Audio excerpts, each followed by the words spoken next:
মুসলিম সম্প্রদায়ের সবচেয়ে বড় উৎসব হলো ঈদ উল আজহা।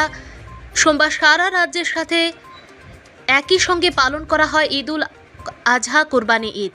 ত্রিপুরা রাজ্যের সমস্ত মসজিদ পূর্ব থেকে পশ্চিম, উত্তর থেকে দক্ষিণ, চোরাইবাড়ি থেকে সাবরুম, সোনামুড়া থেকে নতুন বাজার পর্যন্ত রাজ্যের সমস্ত মসজিদে সোমবার ঈদের নামাজ আদায় করা হয়। তেমনি এটি প্রতিচ্ছবি ধরা পড়ল সাংবাদিকের ক্যামেরায় উদয়পুর রাজধরনগর জামে মসজিদ।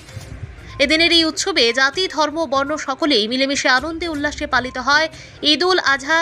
আগরতলা গেদুমিয়া মসজিদ, সোনামুড়া টাউন মসজিদ, উদয়পুর টাউন মসজিদ, মেলাঘর, ধর্মনগর, চোরাইবাড়ি, বিলুনিয়া, নতুন বাজার, অমরপুর সহ সারা রাজ্য জুড়ে ঈদের নামাজ আদায় করা হয় সোমবার সকালে।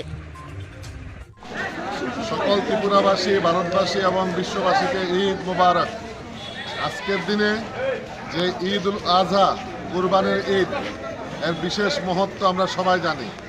আমরা ঈদ পালন করব, এমনভাবে পালন করব যাতে শান্তি সম্প্রীতি বজায় থাকে এবং আমাদের কুরবানির জন্য অন্যরা যাতে ক্ষতিগ্রস্ত না হয়। ইসলাম তৈরি হয়েছে দাওয়াতের মাধ্যমে, ইসলাম তৈরি হয়েছে আমন্ত্রণের মাধ্যমে, ইসলাম তৈরি হয়েছে শান্তির জন্য। আমরা শান্তি বজায় রাখবো ইনশাল্লাহ। আসসালামু আলাইকুম। ব্যুরো রিপোর্ট, জনতার বার্তা।